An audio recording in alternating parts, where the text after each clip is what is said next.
Welcome to another edition of Inspired Stories, where leaders share their experiences so we can learn from their successes, how they've overcome adversity, and explore current challenges they're facing.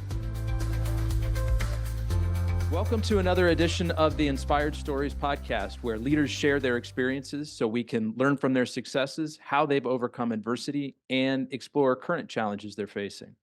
My name is Anthony Katesha, and today's guest is Steve Weaver, co-founder of the Candle Lab with his wife, Katesha. There's a chain of retail candle stores that they exited a few years ago.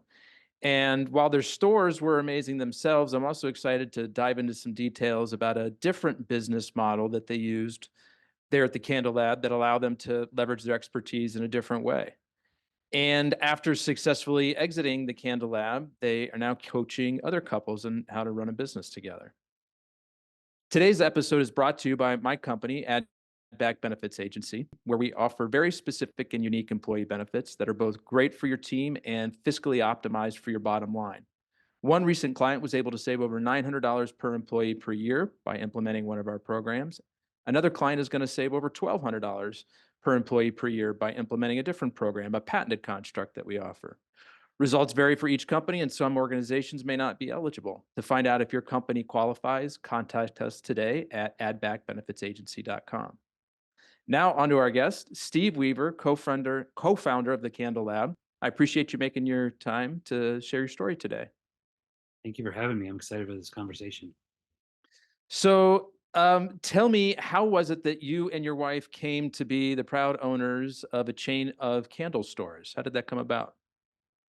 Well, I had been an entrepreneur my whole life at that point. I had had several companies of kind of mixed success, and the latest one that I was working on was a political consulting company where I was running campaigns for people, and I really loved politics. That was my first love, but the longer I was in politics, the more I just realized that was not a place where I could stay. There are a lot of people of ill repute, and it's hard to stay clean in the business of politics, and that was getting harder and harder to do. So I shut down my political company, and I was trying to figure out what I wanted to do next. And I had just started dating my wife at the time, and she was really into scented candles. I don't think I'd even purchased a scented candle up to that point, but she would always buy Yankee candles. They were burning in every room of her apartment all the time, and I couldn't believe how much money she was spending on these candles and what a part of her life experience this was. And so when I was trying to figure out what we were going to do next, uh, we just started to talk about like just her love of candles and about the candle market, and like, if these are the candles she was spending so much money on. They never seemed true to scent to me. They never seemed to burn all the way down. And so just slowly, by watching her consume these candles, this idea kind of bubbled up, that we could find a different way, give people a chance to blend scents together and create their own candles, their own scented candles that match their nose perfectly. And then we were lucky enough to stumble upon a candle shop that was in business but kind of getting ready to go out of business, and so we bought that equipment, and started to work from there. And very quickly we went from one store up to 6 stores, and then it just kind of continued to grow from there. We did manufacturing for other companies. We started to do production for brands and do scent design for brands to teach them how to use scent as a marketing tool. And then we started kind of a franchise licensing program that we grew across the country. So it was a 15-year run of scented candles, and it's quite an adventure. And I'm really grateful for the time that we had to do it with my wife. So there's a few interesting things there to unpack. You sort of glossed over the first one, which is sort of this different approach that you guys took to the whole candle making experience. Talk a little bit about that and how that idea came about. Yeah, I'm I'm always looking for the businesses that I love to run are creating experiences for people where you're taking something that is just a kind of a normal experience and trying to elevate it. And at that point, walking into a candle store and picking up an apple pie candle and you're smelling, you're like, well, this doesn't smell like what apple pie smells like to me. Like, my grandmother's recipe had more cinnamon, more nutmeg in there. I like it to be spicy and not quite so caramely and sweet. And so it just became apparent as we got deeper into this world of scented candles that coming up with a perfect candle scent was going to be nearly impossible, because it was based on so many like memories from your past and formative experiences growing up. And so we wanted to come up with a way for people to leave with a candle that is uniquely theirs. So we had about 108 candles, different candle scents up on the wall that were each individual scents. So we didn't have apple pie. We had apple and cinnamon and caramel and brown sugar and whipped cream. And so you could pick out the elements that you wanted to mix in your candle, and you could blend those scents together, drop at a time, and you'd leave with a candle that was perfectly set up for your nose. So that way, when somebody comes over to your house, like, oh, it smells so good in here. Oh, it's the candle that I made at the candle lab. I mixed the scent together. So there's a pride of ownership and a connection there to this commodity product that you don't normally get if you're just grabbing one off the shelf.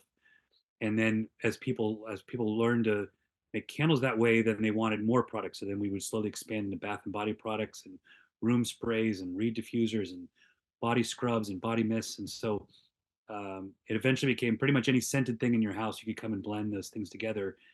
But it created this really hands-on, high customer engagement experience. It was like a spa experience. You'd walk in, we'd walk you through this process of finding your favorite scents, helping come up with a blend, mixing them a drop at a time to get it exactly the way you want it, and then you're leaving with a product that is uniquely yours. It seems like you stumbled upon a way that you had sort of this built-in viral component to it, right? Because everybody's got a candle in their house somewhere, right? But who has a candle in their house that they've made? That's something that when you've got a guest over, that's something that you talk about. Oh, look at this thing that I put together. Yes. And not only do they talk about it, but they it's such an experience. The candles take about an hour to set up. So you'd come into our store, you'd sit down at the bar, you'd blend scents together, stir the candle together, and then you'd have to wait an hour for that product to set up. So when you go out, we would put our stores in the middle of very dense neighborhoods with lots of shopping and dining options so that you could pour a candle, then go grab some dinner. And just as your meal is ending, you can either come back and pick up your candle or we'll even deliver it to your table. So just as your meal Oh, is ending and nice dessert's touch. arriving, we bring your bag to your table, and so it creates this really beautiful night out. So it became like a great date night. It became great girls' night out, kids' birthday parties. Like anytime people were gathering, it was just a unique way of spending the evening. And so it did take on this very viral aspect of once people did it, they would start texting friends, "Hey, next time you come into town, I'm going to bring you here. We're going to make a candle together because it's mine's. I'm really excited about the one I just made." And I think this really neat hands-on experience is probably what opened the door to something I'm also very interested to talk about, the licensing model that you guys stumbled upon. Tell me more about that. Yeah, we realized early on that our business was well set up to franchise, that it had a lot of the key elements that a franchisable business will have. It's fairly easy to learn how to make the product, good margins, and systems that you could train fairly easily and get somebody to do. So we went through the process of franchising the company. We did all of the federal documents and the disclosure documents, all of the legal agreements, and we sold our first franchise, and it just went so poorly. We had the people who bought it really battled us on every single detail as we were getting that first store open, and it just became clear that they just wanted to do it their way, and they did not want to be told how to do it, which is the key hallmark of a franchise. You got these have to be executed consistently, and so we ended up giving them back their money, buying them out of their lease, and just basically giving up on that and saying, I, I did not want, as an owner, want to spend my time flying around the country spying on people and saying like, oh, you're using the wrong shade of orange here on the sign, or oh, nope, you used, it's not this price, it's a different price. I didn't want to be micromanaging people that way. And from an entrepreneur standpoint, if I open a business, I don't want to be told what I can and can't do. I want to be able to bring my own spin to it.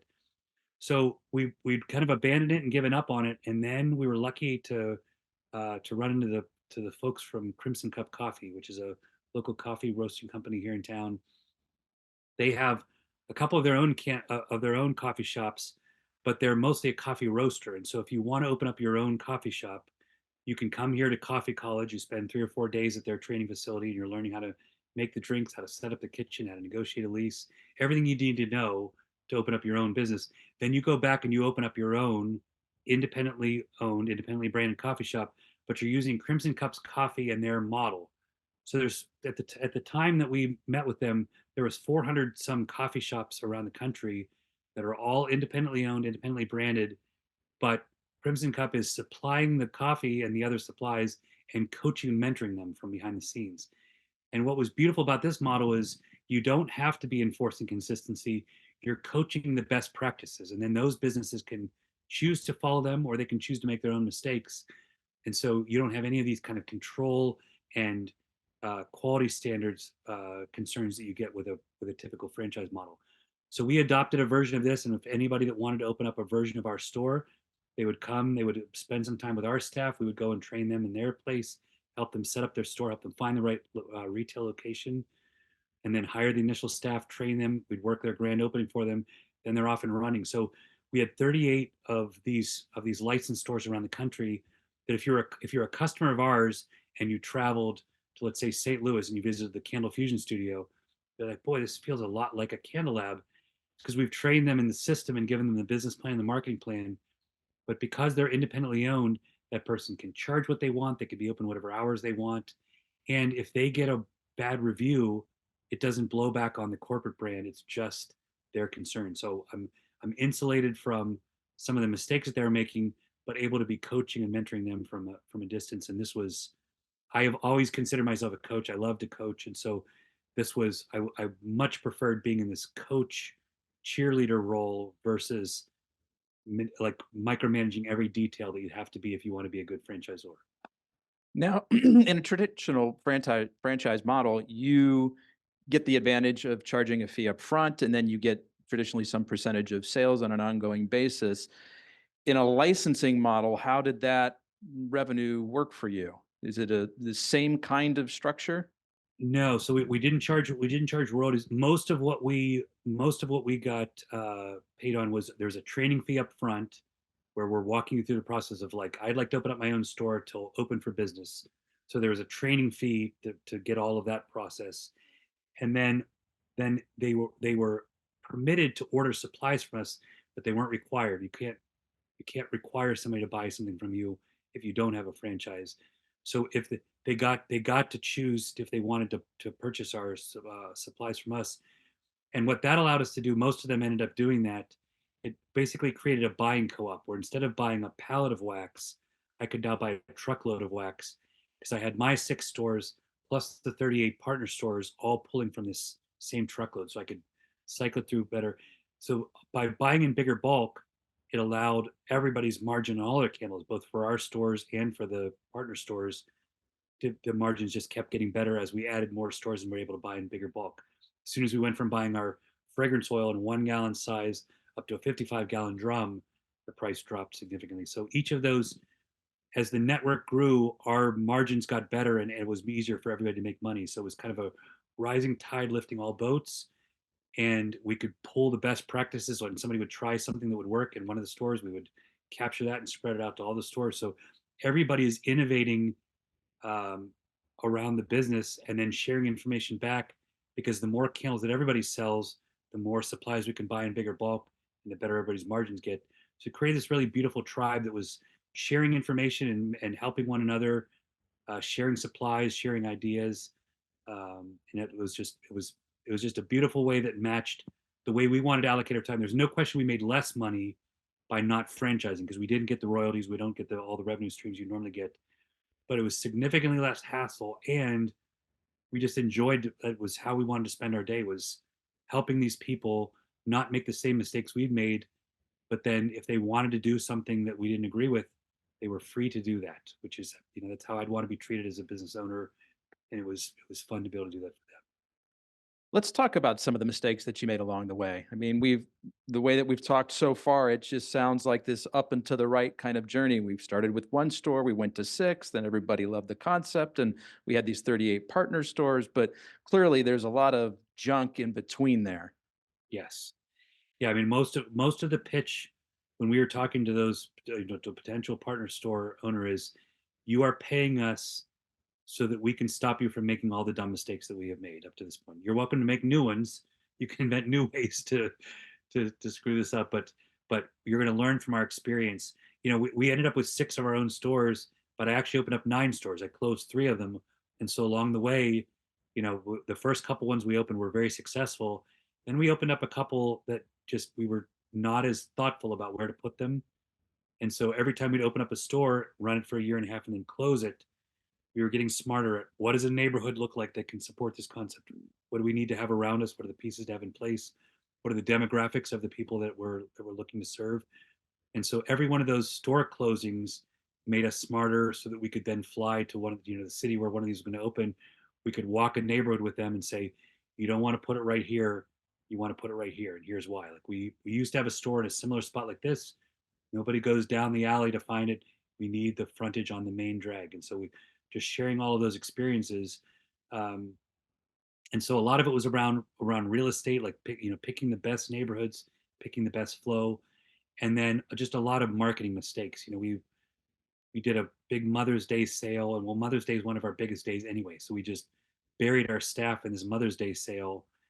And so then we learned like our sales and promotions need to happen on our slow times, and our biggest days we need to just be open for business. People will come anyway. And so that way, when somebody calls and say, "Hey, I'm thinking about running," you think, I'll say, "Well, we ran one. We stressed out our staff and overwhelmed our stores. Here's why we don't do Mother's Day sales, but you're welcome to try whatever you want." So it just gave us a chance to say, just check with us before you launch a new thing, because chances are we've done some bad version of that in the past, learned from it, and are now doing something a little bit better. So everything from employee hiring and benefits packages to customer retention, customer appreciation, in-store experience, parties, getting referrals, getting reviews, all of those things. We tried a lot of different things that didn't always work.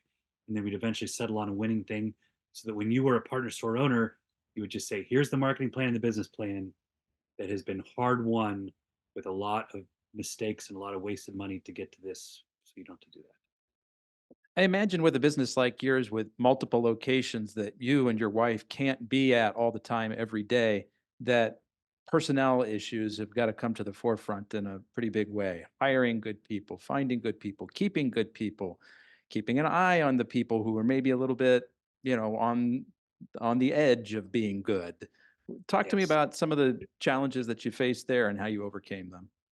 Yeah, that was, I would say when we first started, it was trying to hire people on the cheap, and then realizing, when you hire minimum wage workers, you're going to get minimum wage results. And when we looked at the successful businesses around us that seemed to be thriving, the thing that seemed to separate them more than anything else was just the people. Just can can your staff deliver consistently remarkable experiences to customers? In order to do that, that costs money. And so we set about trying to find the best customer service people. We could train anybody to make a candle, but that like desire to be the best part of somebody's day, that is a thing that is innate in somebody. And so, we hired a lot of servers from restaurants. When we were eating out at a nice restaurant and the server would deliver an over the top experience, we would go back a second time, request that same server, and if we got the same level experience, then time number three would go and say, hey, if you're ready for a different career, a different way of doing this, we would love to have you come and work on our staff. And so you could see these people delivering over the top customer service, and it was just innately wired into them. And so we once we started to retain those people, we had to pay them at the very top end of the pay scale, but that meant that we could step out of the stores and grow the other parts of the business. We could be working on these partner stores and some of these other big corporate contracts we got, and we never had to worry about the stores. It was just consistent 5-star reviews, because we had hired a staff that we knew could take care of our customers when we weren't there. And that was probably the biggest, talking about up and to the right, that was probably the biggest shift. Was as soon as we started to hire a higher quality person and deliver a higher quality experience, that's when the business really scaled up. Up to that point, we were kind of working out the kinks, but that was the key that made everything else possible. Um, was just fantastic people that really cared, and the customers felt that, and that was part of the experience. So, um, if there's any piece of business advice I have to do about any business that's like dealing with customers, front facing, retail, restaurant, any kind of in-person customer experience, it's pay a little bit more for your staff and get people who just get it. You can train customer service to a certain degree, but I'd much rather find somebody that innately has that appetite in them, and then train them about all the other parts of the job. I think, They're already friendly, enthusiastic. They love engaging with people and helping people and going out of their way. Yeah, those are things that can be a little bit more difficult to train up. yes, Yeah. exactly. So you started this business with your wife. You guys were co-founders of the business. You built this together. Talk to me a little bit about that experience. How did you guys decide who was going to do what? How did the dynamics of that work? Is it always rainbows and sunshine? Are there days with some storm clouds? How do you guys paint a picture for me?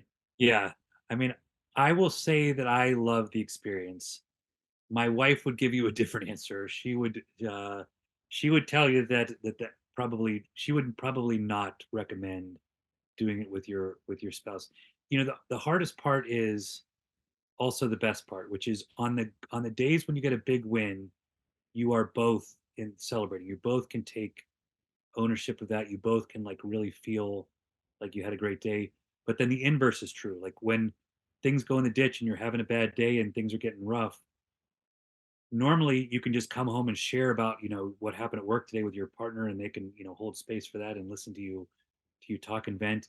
But like there's nobody to vent to because she's in the same spot that I am in. So that's probably the hardest thing, is that when it gets tough, it's tough for both of you, and you're both in the stress, you're both in the grind. Um, Certainly in the beginning, we did not work it out very well. She and I are wired very differently, which was one of our strengths. I am always into expansion and growth and taking on new things, and everything seems like $1 million opportunity to me. And Katesha is very conservative, and she is engineered for safety and slowness and stillness, and let's make sure we get this perfect before we do the next thing. And we anchor really the two ends of that spectrum. And so, we say all the time, like if I would have been running that company alone without Katisha, I would have had 100 locations and we would have been bankrupt. And if she was running a company without me, she would have one perfectly executed store and it never have gone beyond that. So we really needed each other, me to be nudging us down the path of growth and her to be slowing me down so that I wasn't reckless with our growth. So in many ways, it was super important to our success. We care about different things and we see with different eyes, different perspectives. So that really helped us. But unfortunately, you just you're not really trained in how to manage all the stress, of both a marriage, and then we had 2 kids, and just as the company was growing quickly. So we're trying to balance parents and keeping our relationship connected while also giving the business what it needs. Um, and those were some stressful years. I would say we made a lot of mistakes there. And when we finally implemented like traction, EOS as an operating system, and that really was, it both saved our company and saved our marriage because it just gave us a structure. It gave us roles. I now had things that I could do, and then I had parts of the business that I had to stay out of, and then she had parts of the business she was responsible for. We had a way of working together. We had a language that we could use. We had a system, and that our whole team was involved in our weekly meetings. So I would say that was the piece where once that clicked into place, everything got much easier. And that was a lesson of like every problem can be solved with a good system, good people and a good system. You have those two things, you can overcome anything. If you have bad systems and or bad people, nothing else you're going to invent. It doesn't matter how quality your product is or how great your service is, you are likely set up for failure there. So that making that switch and getting that new way of working together really did save us and allowed us to scale and work together in a way. And so now, a lot of what we're doing now that we've exited the company is turning around and coaching couples on the same thing.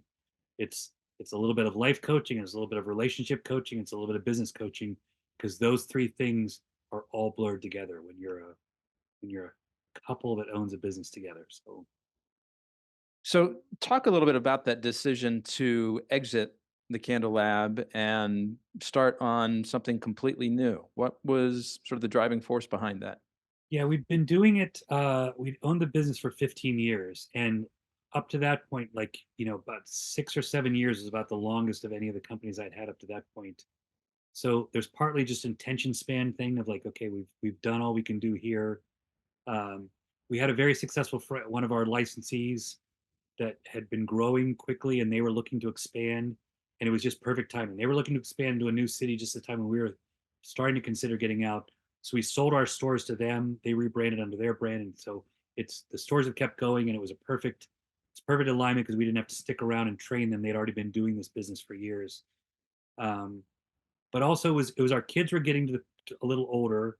and we wanted to be more present with them. They're kind of in these preteen, we've got two preteen daughters here that are we're trying to spend as much time with them as we can and be as present with them as they can. They're playing sports, they're really active in school and school plays and things like that. So partly it was a these are the prime most important years. Soon they're going to be teenagers and be off doing their own thing, and then they'll be off to college and out on their own.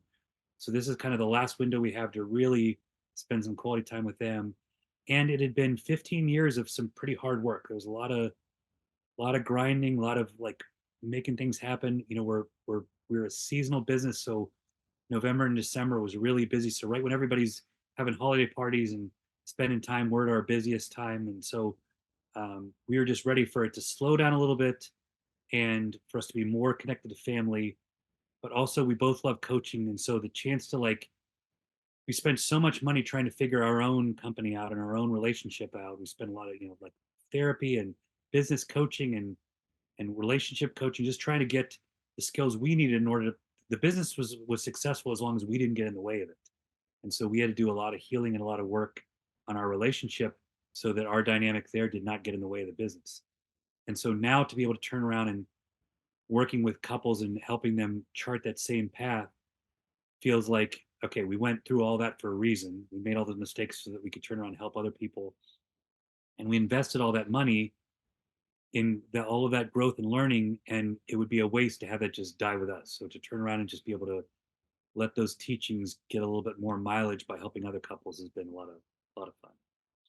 You mentioned that finding Gino Wickman's EOS traction and implementing that in your own business was pretty key to kind of righting the ship and allowing you guys to scale and work together sort of in a more cohesive way.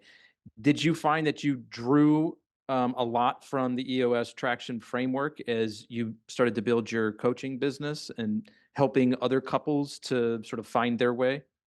Yeah, it's one of the first recommendations we make is that if you're not working with either this, I mean, there's a couple systems that work here, but um, if you don't have some kind of structure in place, then you're just at the whims of whatever your personality was. Like I like to control everything, so I wanted to be in every corner of the business, but that just meant that my inbox was the place where all good ideas went to die. I was the bottleneck, and nothing ever got going because I felt like I had to control everything. And so to come in and put a structure in place that meant everybody's got a role, they know what they're doing, and I am not required to make everything happen. That was just it just freed up because we hired a fantastic team, but then I handicapped that team by making them have to keep roping me into every decision and having me involved in every meeting and every conversation. And so the switch to say this business can run whether I am in it or not was such a weight lifted for me and such a weight lifted for them. Now I could get out of the way and let our good people do that. So that made such a big difference. And my wife Katesha is probably at the top of that list. She's an incredibly competent person at doing the things she was doing for the business, as long as I could stay out of her way, as long as I got out of, didn't go into her office and start to micromanage stuff that did not need micromanaged. And so I will forever be grateful that that just gave us a system to be able to have those conversations and solve conflicts, figure out what the top priorities are, and how to allocate our time and attention to that rather than getting distracted on other things. And so when we're working with couples, that's the first thing we'll say. Like, do you have EOS or do you have something similar to that where everybody knows their role and the systems work? If you get, God forbid, into an accident, you're in a body cast for a month and you can't go in the office, can your business still continue to operate? Are your customers still going to be taken care of? Do your systems work if you are not in the office? And the moment that was our metric, made such a big difference in the business. Are there any other resources like that, whether they were books, training sessions, specific mentors that you've found particularly helpful in not only sort of navigating the working relationship with your own wife, but taking into your now coaching business as you're helping other folks? Yeah, I mean, I'm a big proponent in therapy and personal growth, professional growth. Like we all have a lot of things that we have picked up over the years of patterns and habits and things from our childhood, and some of those things are not ideal in being in a relationship or running a business or being a father or any one of these other things. So the relentless commitment to seeing where my blind spots are, where my failings are, where am I holding up the process, where am I sabotaging myself. All of those pieces I think were essential in kind of getting the worst parts of ourselves out of the way to allow this successful business to grow and allow these people that we hired to help us to create it. So, we worked with a psychiatrist for 7 years. He was one part marriage counselor, one part business coach, and so he could really understand how to translate, Katesha's need for safety and security, and my need for expansion and growth. These things, we were constantly butting heads on this. Like, I just wanted to open up. I knew this concept was successful, and I wanted to open up 50 of these stores. I wanted to go out and raise money and just start to sign leases. And Katesha's like, we have such a successful thing happening here. We don't know what's going to happen if you make all those moves. And so we were just stuck in this battle of, like, I wanted to grow and she wanted to protect the success we were having.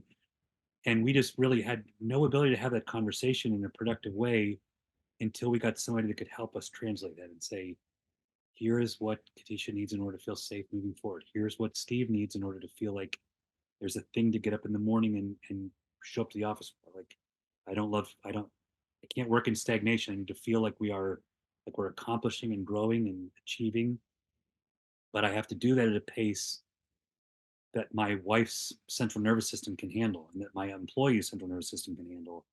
And I was so focused on growth and achievement that I wasn't tuned into how are the people around me? How is their mental health? How is their stress level? Because they're on the Steve Weaver roller coaster of big ideas and new launches and new stores, and once I could recognize that and slow down and bring them along with me, then everything got a little bit easier. Everybody got a little bit happier, a little bit more grounded. So, I would say investing in your own growth and your own healing and in your relationships growth and healing helps to make sure that those shortcomings don't undermine what's an otherwise very successful business. Sounds like this particular therapist that you mentioned played a pretty big role in all of that. Is it somebody's name that you are comfortable mentioning?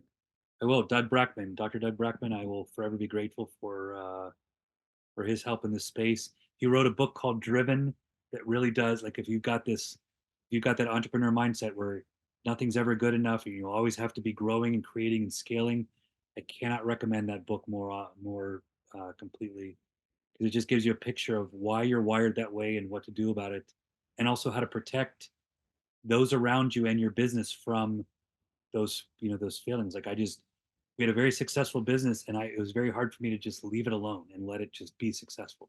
I wanted to keep tinkering with it. I wanted to keep iterating and inventing and spinning off new things. And my whole team was saying, hey, we've got a winning formula here. If you would just, for 2 months, not change anything, we'd have a chance to make some money and do good things here. And so I didn't think of that as fiddling. I thought of it as just, I'm just helping the business grow and create the thing that's next. And so you really needed somebody to go in and help you unpack what part of that is helpful and adding to the process, and what part is just reliably sabotaging the success that you're having in all these other parts of your business. Yeah, I've had the chance to meet Doug Brackman, and I read his book Driven as well, and I would recommend both resources to people.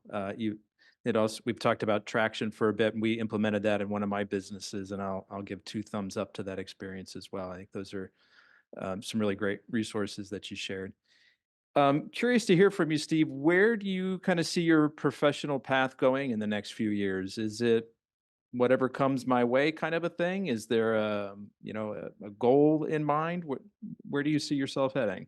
Yeah, that's a great question and very timely. It's the one I'm wrestling with right now. We've enjoyed the couples coaching, because these are people who are on the same journey we're on, just a few steps behind us, and so the chance to kind of reach back and help them learn from some of the mistakes we made and bring some of the resources that we learned to bear on what they're doing.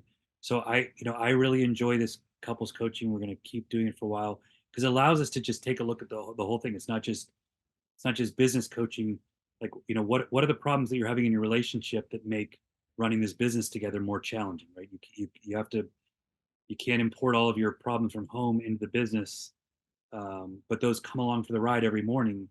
Um, and so so the coaching is going well, like advising these businesses and these couples. So I think we're going to do that for a little while, but I am feeling the itch to create something.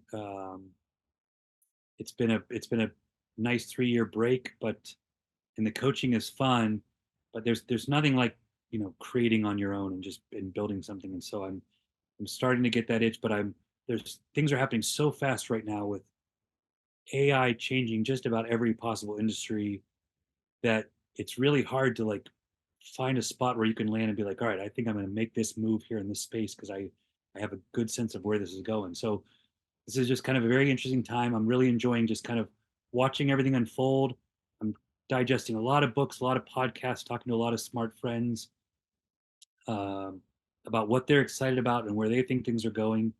And all of the businesses are that we've done are largely the same. They kind of bubble up out of a need and out of a passion, out of a seeing a space in the market. There's never a time we just like created something from scratch and just willed it. It was usually just listening was kind of the main skill there. And so we're very much in that mode right now, waiting for something to pop up that says, okay, this is where we're going to take the next 10 years of our life is going to be this project. And so we're trying not to rush into that, but we're also trying to be as curious as we can so that when something does present that we can put all of our resources behind that. And I do hear you keep using the word we. Is the intent that you and Katesha, your wife, would do this together? And maybe I'd get a different answer if I asked her. Yeah, I mean, we're a team in every way that we can be a team. I think I think things would go much better this time around now that we've done all of this work and we've had all these resources and worked with Doug and all these other professionals to help.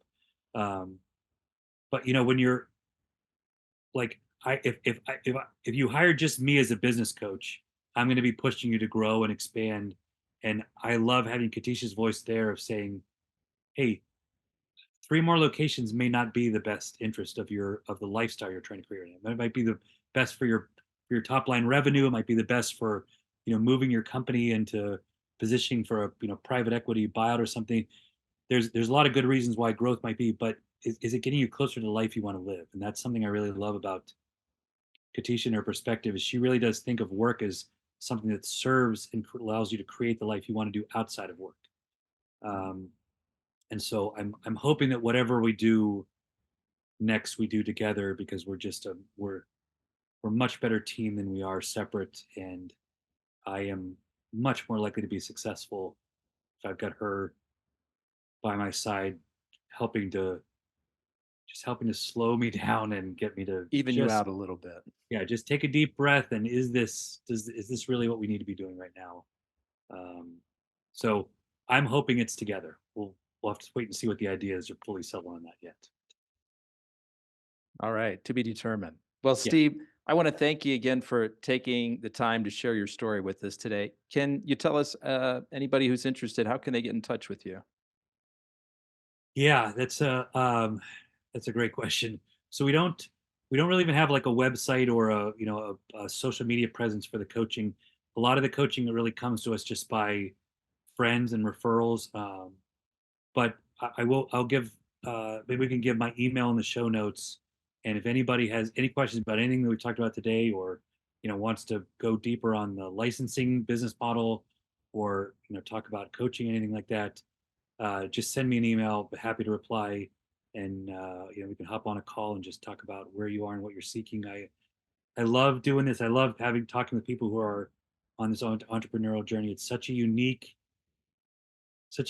journey and can be very lonely if you're not consciously trying to connect with other people and learn from their experiences. And so I'm happy to connect with anybody and chat about this stuff. It's been a ride that I'm grateful for, and I'm grateful for being able to help anybody that's on it as well. That's terrific. Thank you, Steve. Well, that's a wrap on another episode of Inspired Stories. Thanks for learning with me today.